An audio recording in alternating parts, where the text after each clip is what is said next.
Hello there, ladies and gentlemen, and welcome to another episode of CookieCast. Today on CookieCast, it's the Darkest Timeline. I think we can all agree this is absolutely the Darkest Timeline, and I cover it a little bit in today's episode. Yeah, the world's lost its mind. I think we can all agree. What if you're not eating enough? That's the question. Fan-made games, price increases, trying different foods, old movies, but nevertheless still important. New games, I know, and some old ones as well. All that and more. Before we get started, please do consider like, share, subscribe and comment.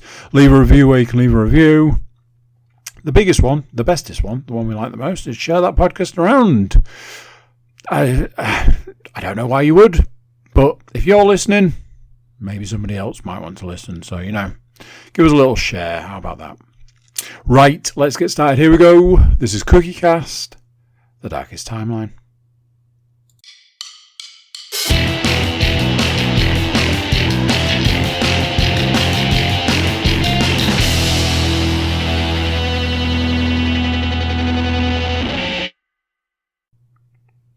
Hello!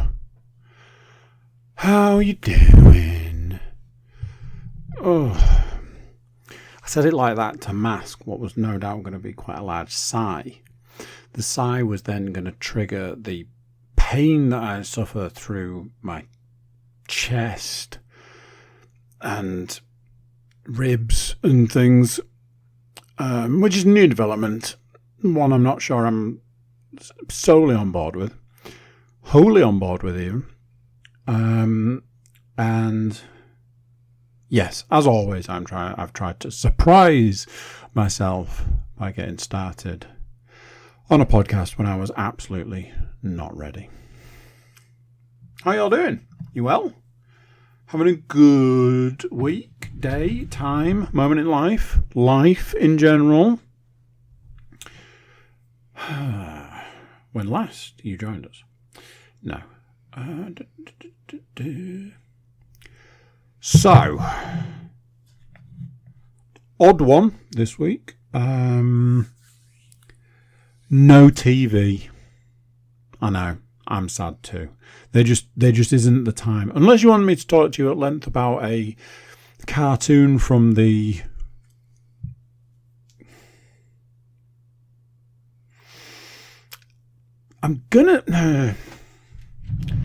there's a part of me that wants to say 90s. I don't believe it is. There's a part of me that wants to say 2000s. I think that's going to be closer. And as we're not going to talk about it, there's almost no point in me going down this rabbit hole. But let me just...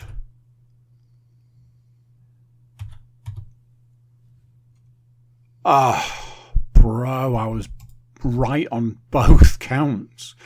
It is listed as 99 to 2001. So, kind of right on both on that one.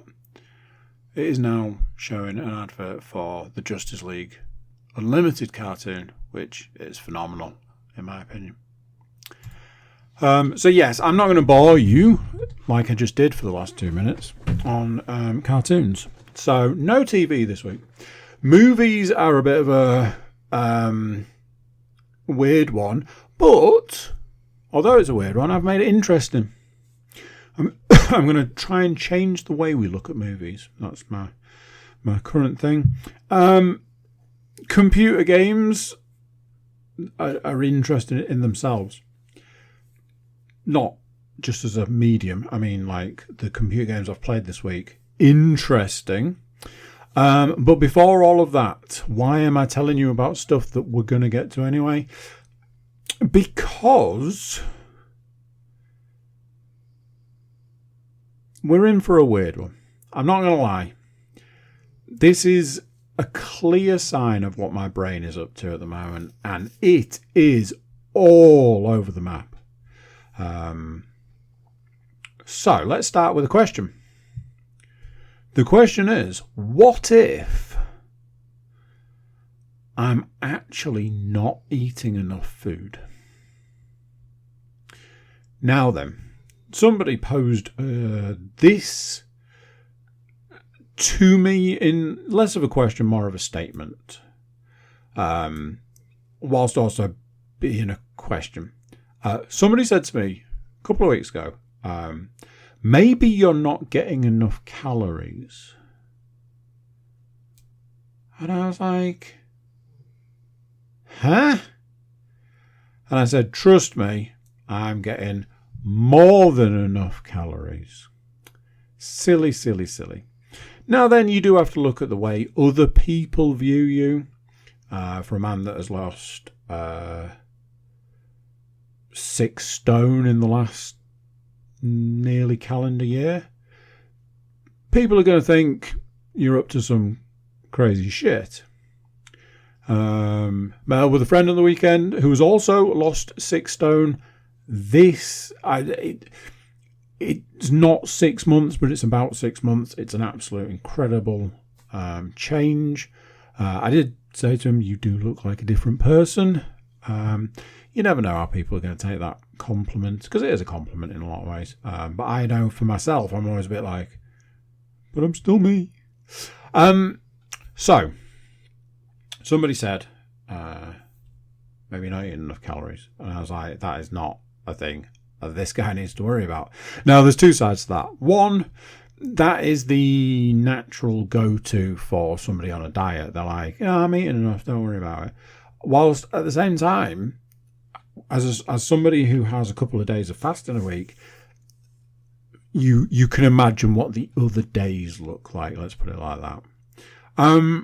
So it's not a problem. It's not an issue. It's not a problem. Then I was listening to a podcast that was talking about how some signs that you're not eating enough. One of the signs talked about hair growth. And another one of the signs talked about nail growth. Both of those things are things that require nutrients to grow. And if you're not getting enough, you'll notice a decrease in nail and hair growth. And I went, that's funny, because I've been noticing recently that my hair feels a lot thinner than it used to. I'm touching it right now going, what the hell's going on? It's that thing. I don't feel like my hair is thinning. I feel like my hair is thinner. Sounds the same. Trust me, it's different. And then you think, yeah, well, you know, how often do you cut your nails and that sort of thing. So time goes on, and I'm like, So I'm going to have to take this jumper off. I'm boiling. There's a theory. See? Without even missing a beat, and I didn't pause. I'm still taking it off right now. There is a theory. I believe it's implemented by competition eaters, that calories aren't done on a daily basis, they're done on a weekly basis. So if you are a fully grown human male, let's say, because it's easier because I know it, you are allowed 2,200 calories a day to stay at exactly the same weight. You will not go up or down, because the average adult human male burns 2,200 calories a day doing nothing. That there is the theory. If you believe it, great. If you don't, okay. And if I'm wrong, I am not a scientist. I'm barely a compass. So that's the theory. Now, if you take 2,200 times it by 7, he says, surreptitiously getting his calculator out, 2200 times 7. I was way off on that. 15,400 calories.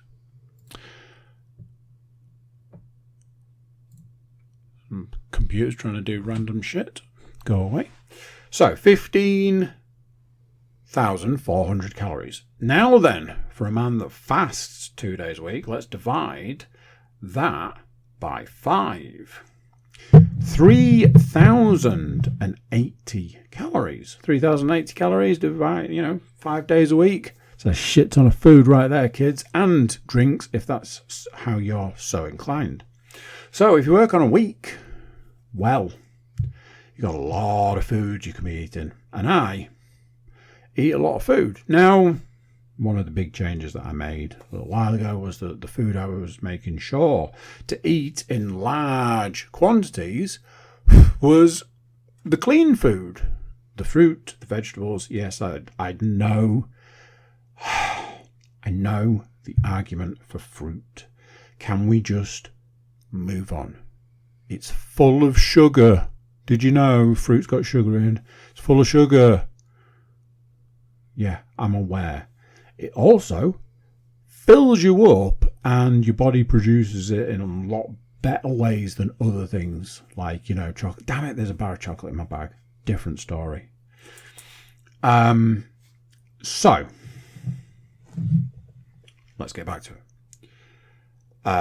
One of the methods that I've used more recently is to bulk up meals with a metric shit ton of vegetables, and where needed, where I feel necessary, a large amount of fruit. For example, if I'm at work and I need a meal, I'm going to have a massive protein-laden meal and some fruit, because I know the fruit is going to fill me and I'm not going to want other stuff. It's got that sugar hit, so I'm not craving sweet stuff. It ticks a lot of boxes whilst also being bad in other ways, but let's compare it to the hundreds of terrible things I could be eating, and let's say, yeah, we'll let that fly. So there we go. I started pondering on this what if I'm not eating enough thing more and more as time went on, and I got to a point where I was like, well, there's an easy way to find out. All I need to do is track what I'm eating on an average day, and I'll do you one better. I will track my eating on the day after a fast. So I fast on a Wednesday. Let's track it on a Thursday. The calories are going to be higher. Let's track those calories.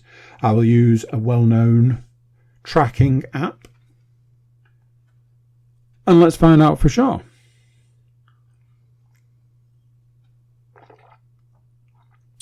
By the time I got home, the well-known tracking app told me that I was allowed extra calories because I'd walked an amount of distance.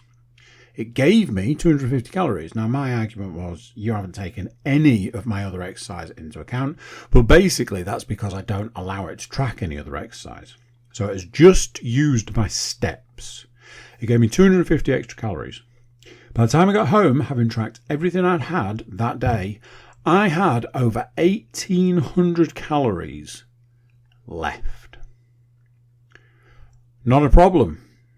Tea, let's face it, if you work on the principle your tea is 1,000 calories, great. Shit. Now we've got a problem.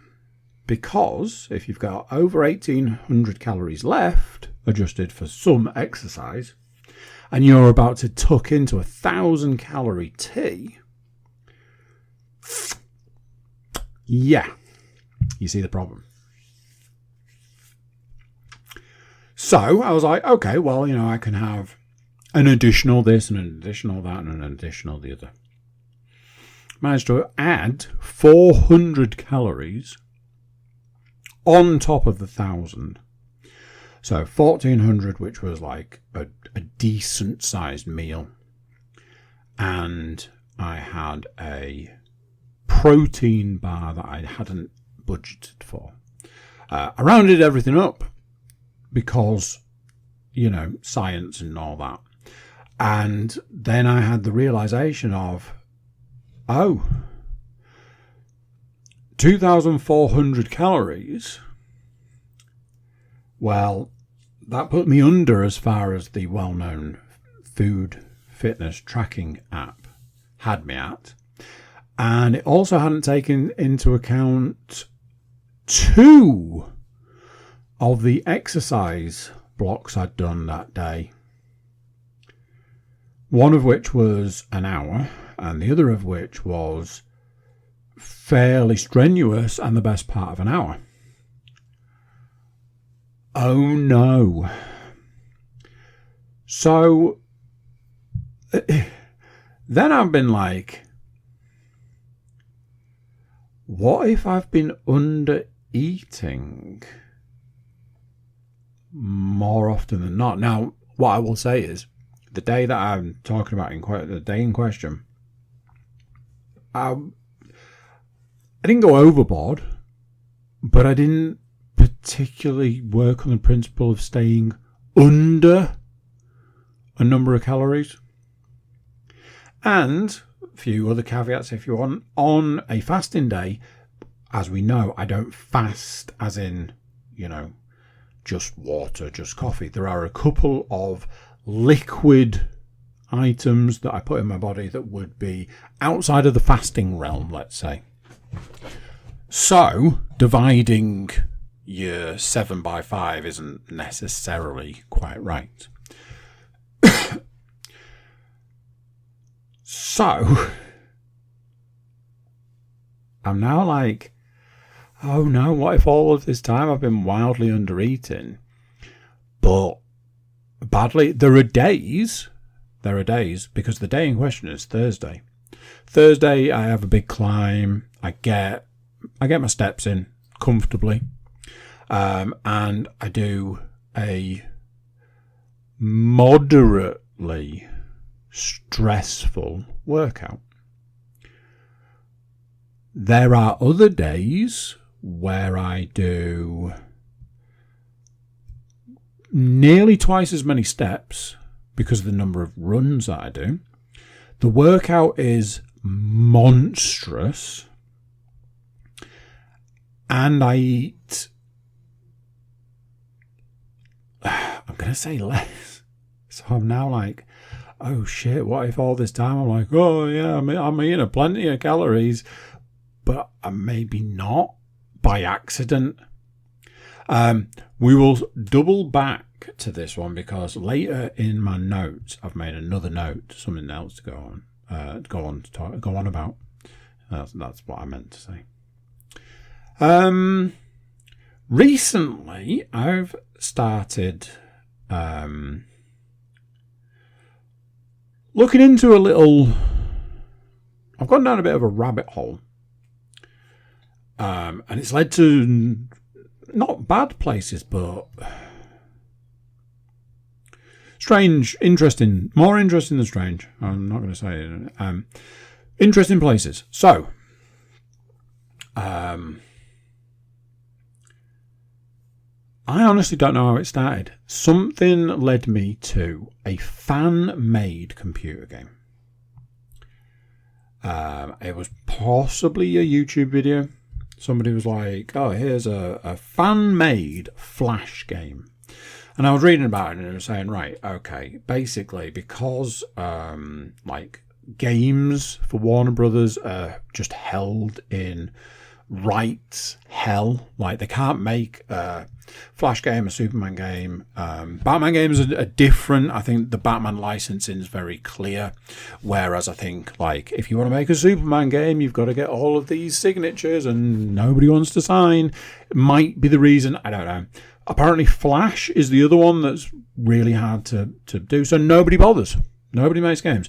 There was a Superman Returns game in, I'm going to say 2013. Spoilers, I owned that game and I loved it. It was so... yeah. I think about it often. I'm not going to lie. So, because of that, no studio is going to touch these games. So, people make their own games. Fan-made games is apparently quite a big thing. And I've seen this Flash game that's getting a lot of sort of traction, pun intended, I believe, and I've seen that there is an Invincible game out there. There are a variety of different Batman franchise games, in the sense that, it's not Arkham City. I'll tell you the one that I've seen that I was super excited about was the Batman Beyond, or Batman of the Future, whichever you know it as. Somebody made a game because there was rumoured that there was a game coming, and then apparently it got cancelled. So somebody was like, I really wanted that game, so I'll make it myself. Through looking at the Flash game and being like, this looks cool, man. They've done a really good job with this. I stumbled across a thing that was like, you should check out this because it's also on the PlayStation. It's free. It's basically a Superman game, just not using the name or the sort of imagery. And it's a lot of fun. It's made by these 3 guys. Check it out, which I did. I downloaded it and I played it, and I was like, man, this game's great. For a fan-made game with presumably very little backing that is available on the PlayStation, you can download it for free. And honestly, I would encourage you to do so because, why wouldn't you? So, I've been looking at this, I'm like, it's incredible. It's amazing. Some of the games I have enjoyed the absolute most have been created by small development teams or as low as one person. One of my favourite VR games was made by one person. A game that I'm very much looking forward to coming out, supposedly, is apparently being made by one person, and so on and so on and so on. So it's possible, but the firm belief that you have to be the modern day equivalent of a witch or a warlock or somebody who travels in the black magic circles to be able to make a game. And you have to be 20 years old with 19 hours available a day. You have to have 30 years worth of coding experience. You need to have, I'd say, hundreds of millions in backing. And you have to be using God's own supercomputer. So I look at these things and I'm like, you guys are absolute geniuses. I mentioned to a friend of mine who has had a little bit of experience dabbling in the art of making computer games that I was on this computer game kick. And he was like, it's not that hard to do, you know. I'm like, yeah, but come on. It's like, no, like, you know, you can, like, there'll be things out there, tools out there, engines out there, like game development engines out there that you can just use and this and that.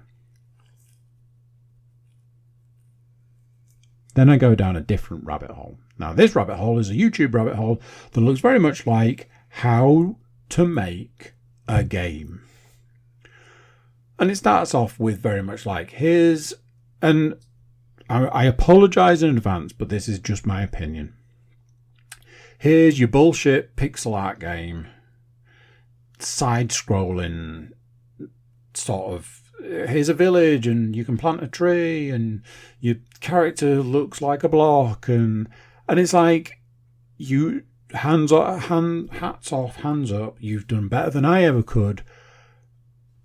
But it's just not the sort of game I would want to make or would want to play or would want to try and sell or anything. And I ended up in a situation where I was watching a 25-minute tutorial on how to create a pixel character and what colour palette to use and how colour palettes work. And I ended up leaving the video and going, why am I wasting my time with this? What do I really hope to achieve here?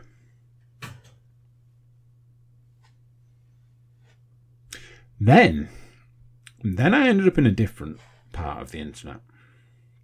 No, not that part.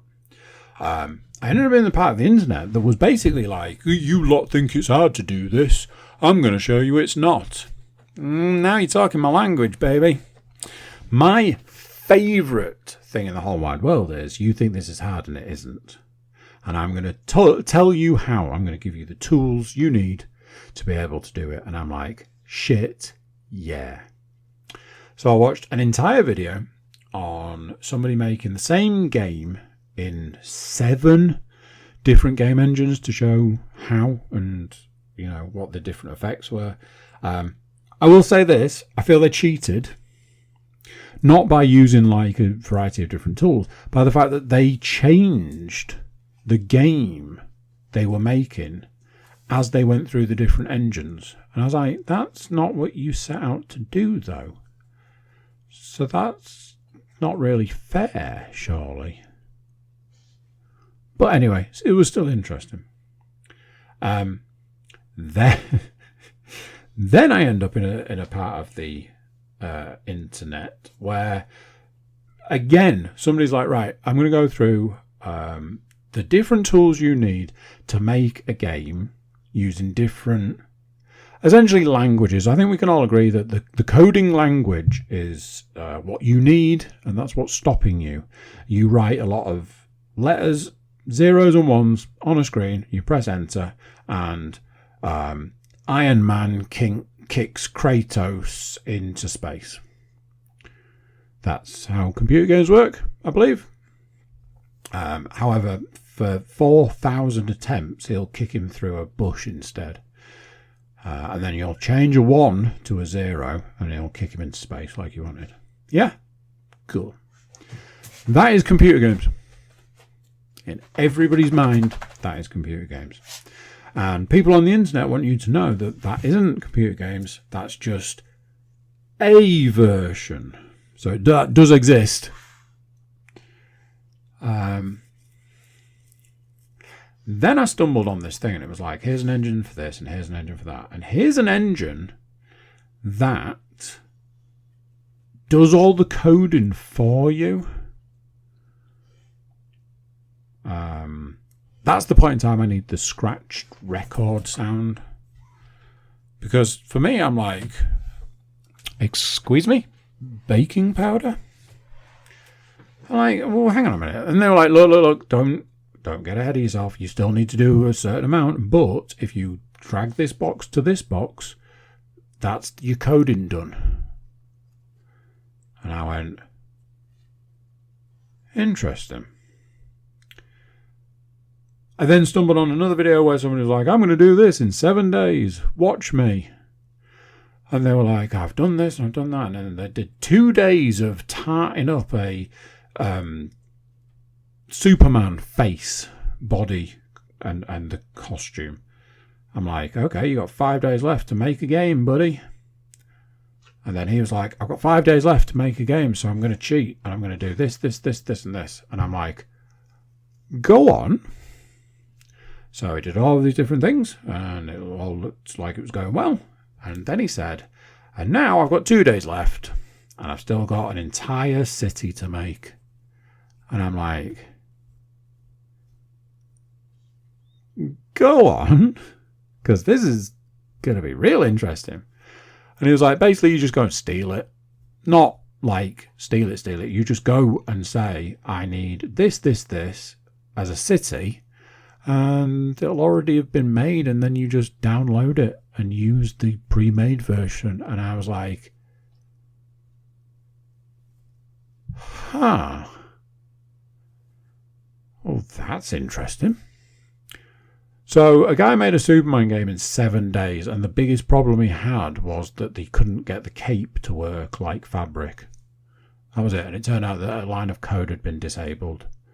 And once he found that, it all worked fine. So he made this Superman game. And I'm like, huh.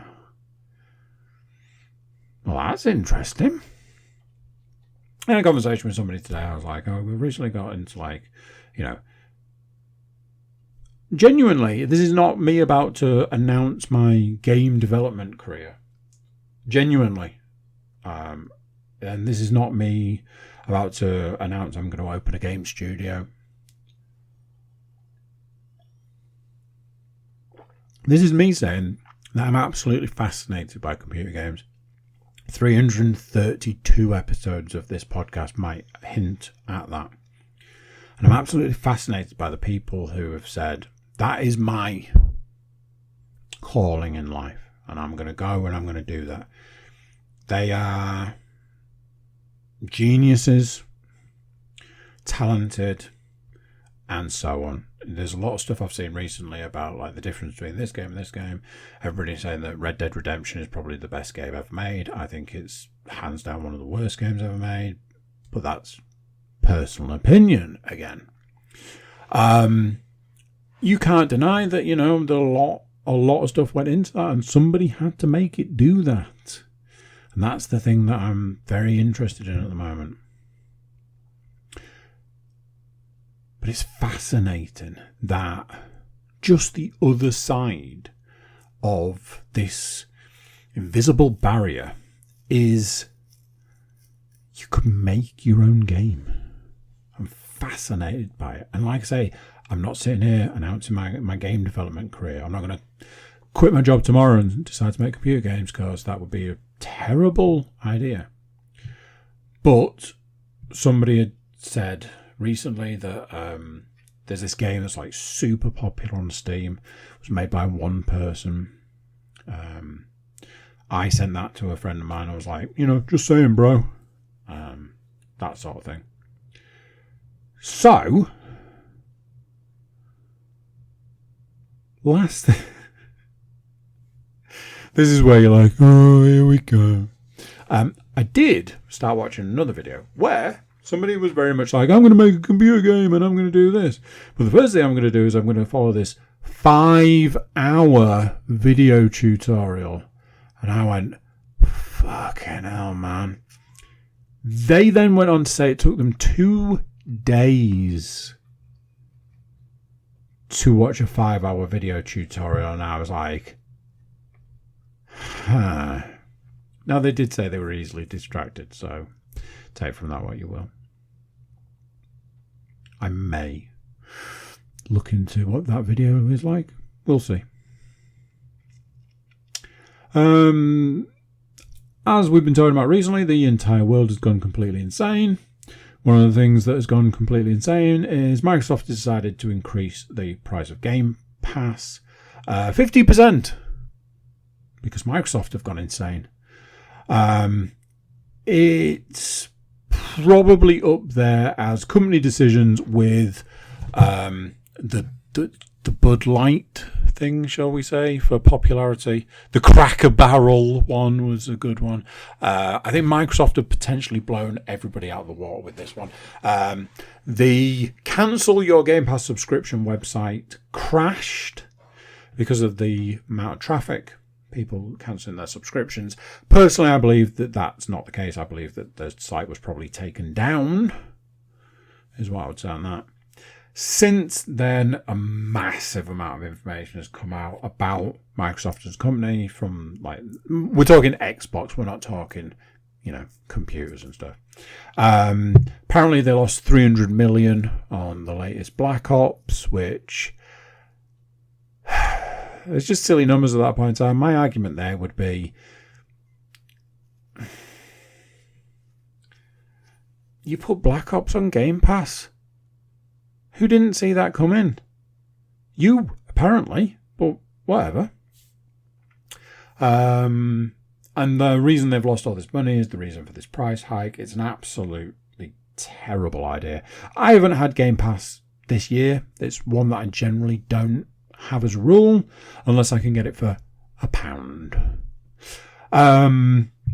I also don't have PlayStation Plus, because PlayStation Plus got wildly too expensive for what it gave you, which was practically nothing. And now everybody's like, oh, look what you can get PlayStation Plus for. It's so much cheaper. It's like, it's cheaper. It's not cheap. It's not that good. So there's that side of things. It's, like I say, it's one of the worst moves by a company in a little while.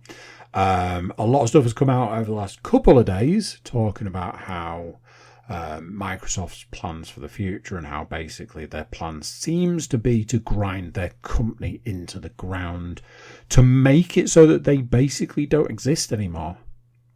Which, from a business perspective, is that a business plan? Because this is not me joking or being serious. They are like everything that's coming out is saying that they don't want to do a console next time round. They want to do cloud gaming, yet they've just announced that their cloud gaming will have adverts on it. They are wanting people to pay this wildly inflated price for Game Pass, even though they're removing benefits from Game Pass. It's just a terrible look for a company. Speaking of price increases, Disney Plus has also decided to jump on the price increase bandwagon. Now then, I'm going to say something which is going to go against everything I have ever believed in, and you're all going to look at me and spit in my face. I pay for the top tier Disney Plus. Yes, I know. Do you know why? Because I've got 4 kids and they all watch Disney. Okay, I hear you say, well, they could just watch the adverts. They could, but I don't think that anybody should watch adverts ever. And although I don't pay for subscriptions on any other service to get rid of the adverts, I don't want my children to have to sit through 4 minutes of adverts so they can watch, Lilo and Stitch. Also, my Disney Plus subscription is connected to my phone tariff. So I just pay for it as if I'm paying for my phone, and I just work on the principle I'm paying an astronomical amount for my phone bill. Like I always have. So, But yes, they are now bordering on too expensive. I look at it as one of those things, like, if this was the last time they ever put their prices up, you'd go, fine, there we go, we're done. But it's not going to be. They're going to put the price up again within the next 6 months, at which point I'm going to have to say to the kids, I'm really sorry, children, but not only are we not going to do this subscription model anymore, I'm just going to cancel it. Because that's the extreme I go from. I've been a Disney Plus customer since day one. In some way, shape or form. Disney Plus customer since day one. And now I am paying £10 a month more than I was then. Oh, and they've done the whole household limiting thing and all of that. I genuinely believe the world has lost its mind at this point in time. Corporate greed has gone so far off the charts to the fact that not a single person is doing anything about it, that there is going to be a peak at some point, and then it's all going to come crashing down. There's going to come a point where people are going to go, I can't afford anything anymore. And that'll be it. That'll be the end. Then, I keep saying to people, what is the end game here? What is the end goal? What is the end? And part of me is actually kind of interested to see what the big reveal is going to be. When the billionaires pull back the curtain and they go, look, the plan all along was to wipe out 98% of you because we realised there are just too many people and the world can't survive with this number of people. So we just made it so that you all can't live anymore. And that's it. So, crack on with the end result so we can,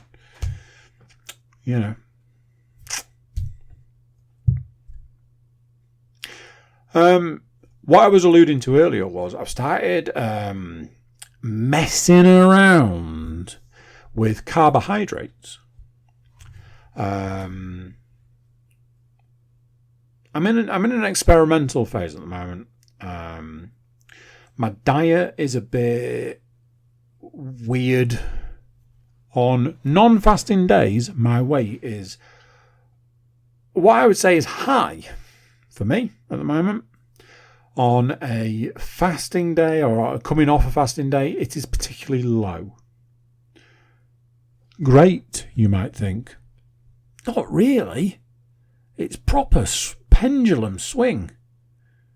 Like between the current standard and the lowest per week, there's like a 6 pound swing. I don't think that's quite right.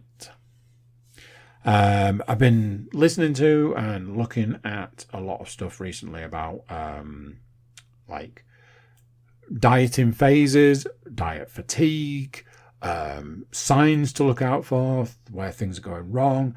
And I've started to wonder whether I may be hitting some of these signs where things are going wrong, and maybe I should sort of dial it back a bit or make some changes. So one of the changes that I've decided to sort of implement is I've started to add a little bit of carbohydrate in. Basically, my food is protein. My goal is 200 grams a day. I don't get anywhere near that, but that is my goal. And then, like I was saying before, vegetables or fruit.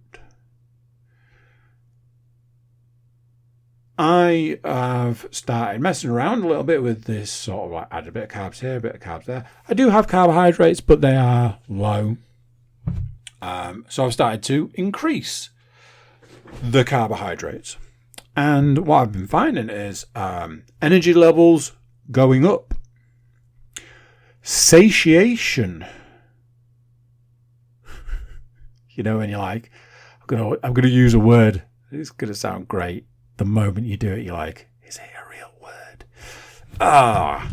It'll be cool. It'll be cool if it is a real word and was used correctly by the idiot. But satiation.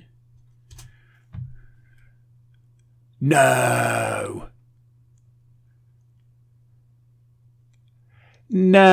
way, it's a real word. And I used it right. Oh my God. Satiety and satiation. Wow.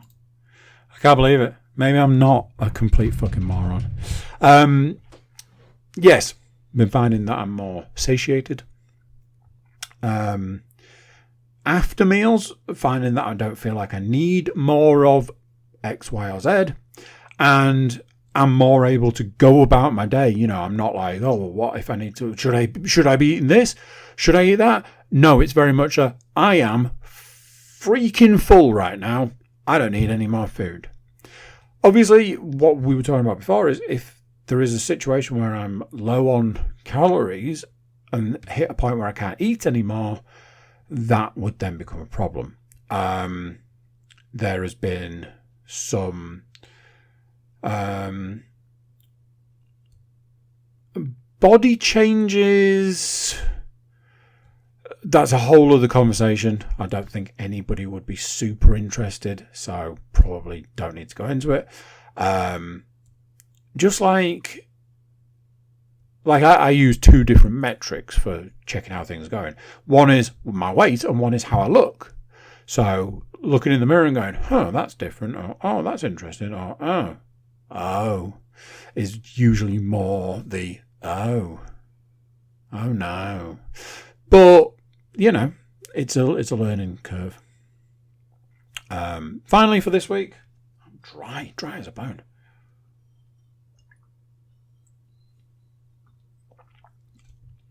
I was saying something today. I was like, I did a manly job at the weekend. My driveway had 3 uneven flagstones. When we had the conversion done, one of the first and most wonderful things that happened was a skip was delivered to our house. And in the process of the skip being delivered by a... No, I'm not even going to go into it. A skip was delivered and a flagstone got broken. And ever since then, it's been wobbly, as you'd expect, because it was broken. As with anything like that, it has a knock-on effect. Water's got in, and now we've got these like 3 flagstones that are all wobbly all over the place. And for weeks and weeks and weeks and weeks and weeks, I've been absolutely adamant that I'm going to solve the problem. I'm going to replace the broken one with one of the flagstones that I have left from when the conversion was done, ironically. And I'm going to relay the other 2. And that's that. And every time I've gone to do it, it's been like pissing it down or other excuse for not doing it. However, I was ready. I was geared up. I was ready. I was going to get it done. Relay the flagstones. So me and 2 children set out on the journey of relaying the flagstones. So I'm there. I've got the equipment. I've got the spade. I've got the sand. I've got the gloves. I've got the helpers. Helpers is a strong word. Saying to my son that he was standing on the flagstone that I was trying to lift up was just one of the things featured in the time.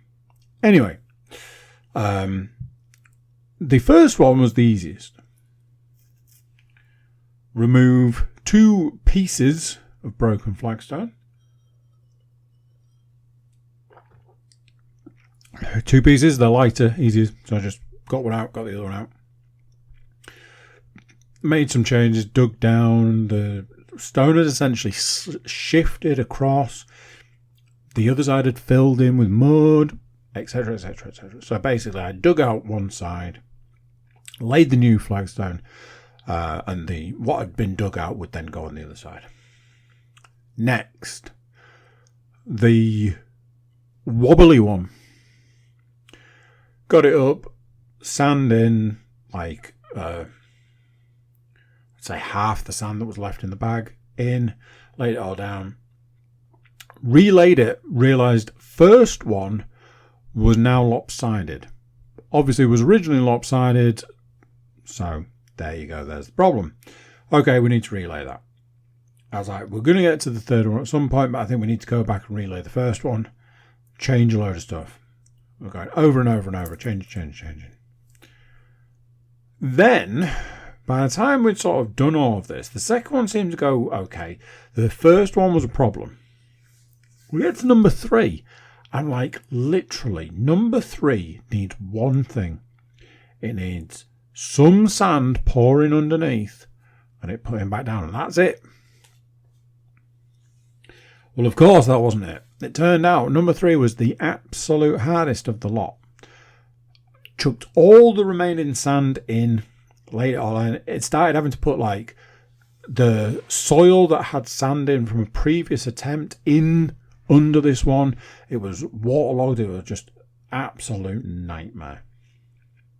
So I get to a point where I look at it and I'm like, it's okay. It's passable. This is not my job. I am just trying to fix a situation. Yes, this one's a little lopsided. Yes, this one's not quite right. Yes, the one in the middle seems just about fine. All I can hear is Leanne's voice. Well, you know, if we do it again and make it, well, you know, make it proper, then it'll be fine, and we won't have to do it all. And I'm like, send my son off to bed. I'm like, right. Here's what I think we do. We need to make it so that it's right, so that it's bang on. So we're going to relay the first one, and then we're going to make an adjustment to the third one, and it's going to make a change. Managed to drop the flagstone. I don't really know what happened. It slipped. And it was a proper, oh my God, I'm going to die. Now, this was not the case. I was not in any danger of dying. I was in danger of losing a finger or a toe, getting whacked in the balls because it turned out the spade was under where the flagstone dropped. In actual fact, none of that happened. The worst that happened was that a little chunk was taken out of the flagstone because it landed on the spade. The spade didn't get broken. I considered it a win because no one died. My daughter's like, oh, make sure you don't do that next time. I'm like, thanks for your help.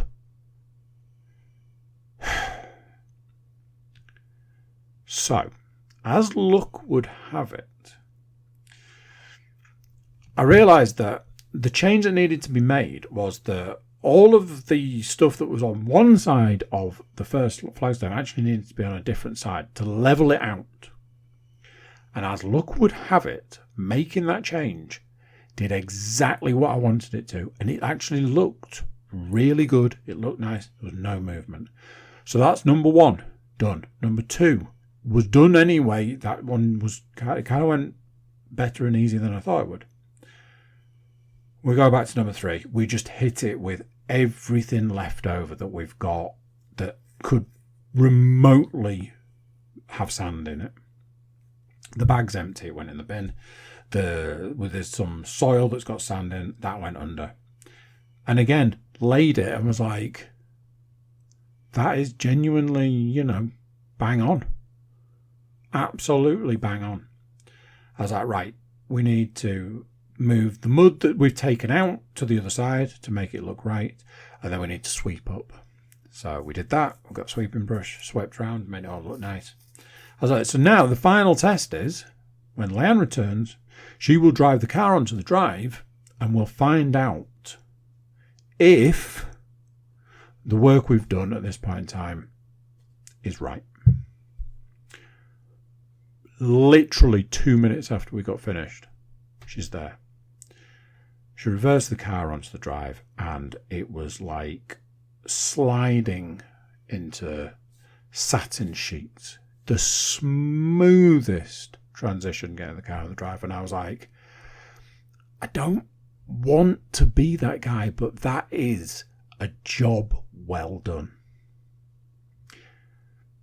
The conversion was done 3 years ago. You know what they say about a man? If you ask a man to do a job, he'll get it done. You don't have to remind him every 6 months. Whatever. Here is the cherry. The absolute, in fact, I'm going to say chocolate covered cherry. I was in quite a bit of pain and my back's been giving me a bit of problems recently and I've been trying to take care of it, but this situation wasn't going to allow for that, so I was just like, fuck it, it needs doing, let's go all out. I nearly lost appendages in the process. I had 2 children who were quote unquote helping, who were nothing short of a fucking nightmare. I am exhausted because I've done what is essentially a 2-man job on my own. I'm like, I said to my daughter at one point, I was like, it's not going to matter because mummy's going to come home and she's going to tell us how awful it looks and what a terrible job we've done, so that won't matter.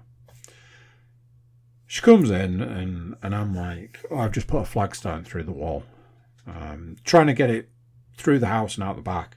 I've swung it around the corner and banged it into the wall. Could have been a lot worse, so I was kind of like, yeah, if that's the most damage, then okay. I think we'd kind of class it as a win, I think. So I'm not going to lie, I was kind of bracing myself for could you not have done this? Or did you not think to do this? Or when you did that, did you not think to do it right? Or did we not have a better looking flight? All of that. That's what I was bracing myself for.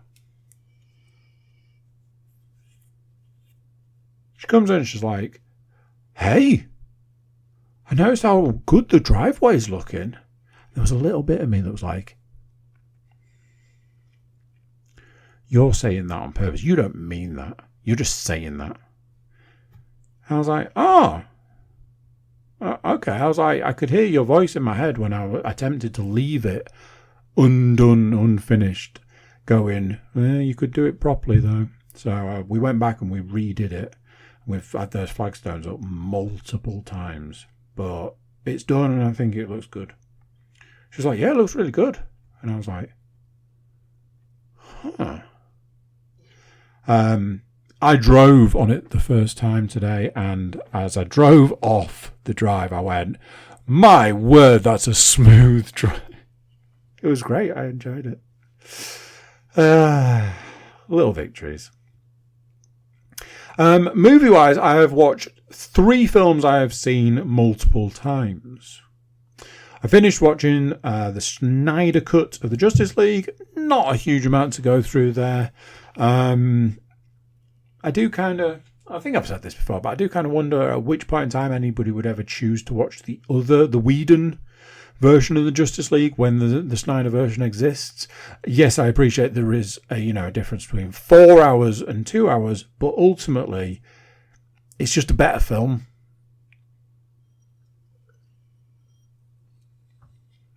And then watched The Flash. Let me put this to you. What if we watch films wrong? As a filmmaker, you're like, okay, we want you to direct the Flash movie. Oh, okay. What do you think as a filmmaker you're going to do before directing the Flash movie? Do you think you're going to go back and look at what came before it? Do you think you're going to watch the Snyder version of Justice League, the Whedon version of Justice League? Do you think you're going to research Flash as a character, Flash in the comics, Flash in the cartoons? I know for a fact that there are people who do the research for you. They'll bring you like the Cliff Notes and stuff. Do you think that you are making the next chapter in that movie? So basically it's a direct, like, here's what happens next. But that's not how we watch films. We watch the Whedon version of the Justice League, then there's all the hubbub and we get the Snyder version. Then there's all the hubbub about the Flash. Will we see it? Is it going to get released? What's going to happen? There's all the other problems that go with it. Then they finally make the decision to release it, and they release it, and you go, I'm going to watch The Flash, and you sit down and you watch it, and you go, oh yeah, there was that thing from that thing, and it's a multiverse thing. But what we should do is we should watch the film that came before it, and then straight away watch the next one. And that's what I did. Man, The Flash hit me harder. This time round, I locked in.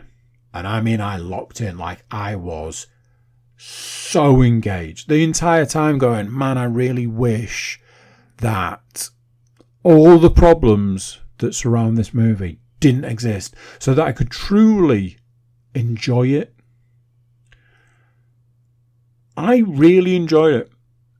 I will say this, the other version of Barry is so incredibly annoying. It's difficult to watch in places.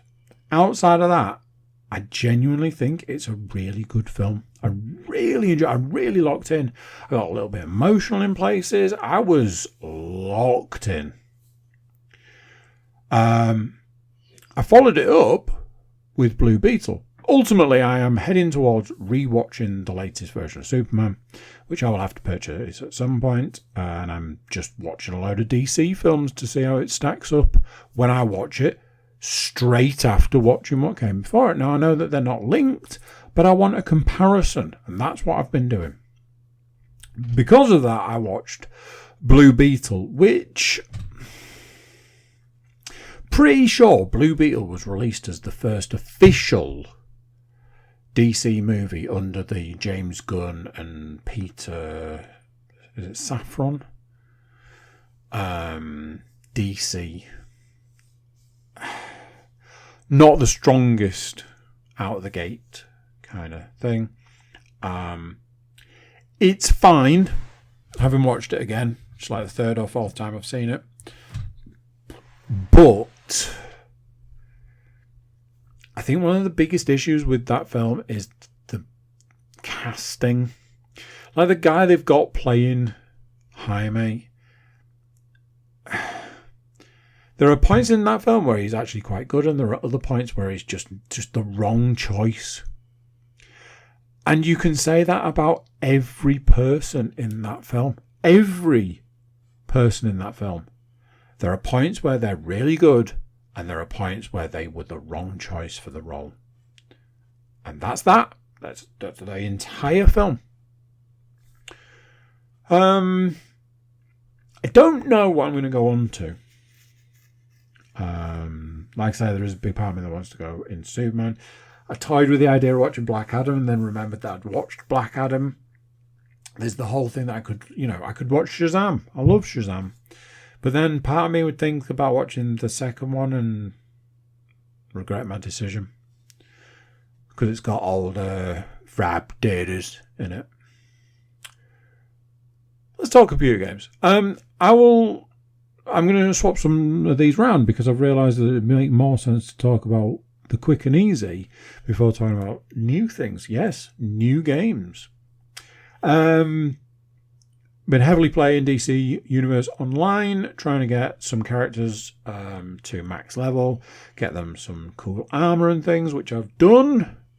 I felt sorry for my eldest because she... one of the missions that we were doing together broke for her, which meant that she didn't manage to get to max level and start buying her armor. It was a bit of a sad time. So I was like, "Oh, dude." That is kind of that. I'm in this bit of limbo where I'm like, without playing like with her, I feel a bit. Lost isn't the right word, but like my purpose doesn't seem as much. And because of that, I have managed to branch away to a couple of other games. First one, I needed a spooky season game, so I actually bit the bullet and bought the game Chronos, A New Dawn, I think it's called. I really like the look of this game. I followed it from announcement to release. And I was like, yeah, let's do it.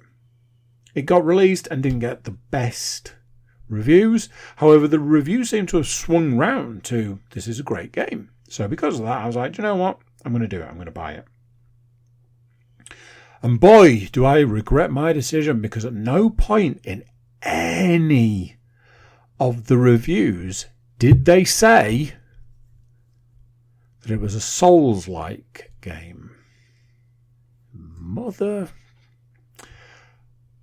Imagine Dead Space, but slowed right down. Like right down. Real slow. Not an action game, just a straight up playing the game. Nice, slow, steady. And then imagine turning it into a Souls game. So incredibly unnecessary. I cannot begin to tell you my level of disappointment when I realised that that's what was happening.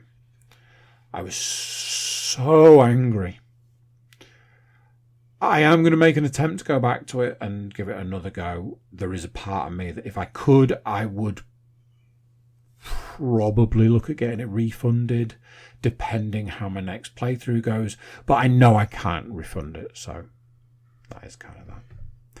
Real shame. I'm tired of the fact that everything needs to be Souls-like these days, because spoilers, it doesn't.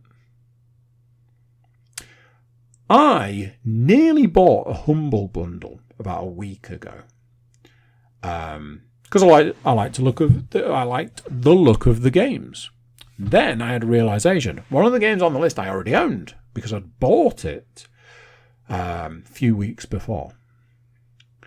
Then when I started going through the list, I was like, well, I'm not going to buy it for these, and I already own that. So ultimately, it's just that one game there that I like the look of. Did a little search. Steam wanted a lot of money for it, and other places wanted quite a lot of money for it, but less than Steam. And I was like, this is ridiculous. am I going to have to buy the Humble Bundle for one game? In a last-ditch attempt, I did a look around and I found it for £1.24. The game is Hard Space Shipbreaker. The idea is that humans have left Earth and gone out into the stars. There's a lot of debris and it needs breaking down. You have like a kind of like a spaceship where you can send things, like if you want to send it for like smelting or melting it down, you go into one like area. If you want to process for like raw materials or rare materials, you go into another area. And if you've got like furniture and stuff, you put it elsewhere. You have a cutting tool and a grappling tool and a spacesuit, and basically you cut up a ship, send the pieces where they go, you get paid, you're massively in debt, and each time you process a ship you get like $4 million, but you're $120 million in debt. That kind of thing. The idea is you can make a lot of money breaking down ships and paying off this debt, and then once you've paid off the debt, then you'll start earning big money. So that's where people do it. Think Power Wash Simulator in space, and that's kind of basically what you've got. Now, obviously, the concept of games like Power Wash Simulator are a little bit like, oh, what, you want me to do a job? But they're wildly popular. I was like, I'm going to give this game a go. And it had some like quirky things at the start, like you had to like sign an agreement and all this and that. It was a very interesting way of like introing into the game. And you start playing and it is just another kind of Power Wash Simulator. And my word, has it got hold of me, and it won't let go. A little bit repetitive, because it goes, here's a new ship for you to break down, and you go, cool. New ship's worth a lot of money, so you go, I'm going to do that. So you break it down and you send the parts where they need to go, and then you basically send the shell to be smelted or whatever. And you're like, right, I'm done, I'm finished. You're like, okay, do you want to do the same again? And you're like, sure, okay. And that's kind of that. It's a little bit repetitive, even now, but I have been playing it for 2 days. Fairly solid in a way. Like any time I've been playing games. I think last night, I don't even think I played anything else last night. I think I just played that. It's very enjoyable. I feel it may be short-lived. I feel it'll reach a point where I'll be like, and I'm done with this. I paid £1.24. I have absolutely had my money's worth out of it. Let's put it like that. Into the Radius 2, I have been playing, but man, that game is really hard. In fact, while I've got you, I'm just going to quickly have a look. I want Into the Radius 2 to go from being a beta, from being the beta, back to being the full version of the game, because I want to be able to add mods. Last updated 23rd of September. No. Okay, that's fine. I want to go back and add all the mods because, honestly, as a game, it's too hard.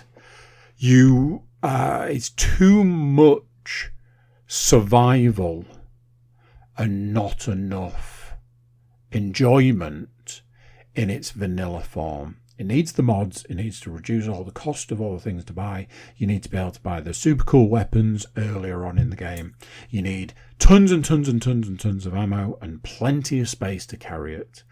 And as the vanilla version of the game, that's just not an option.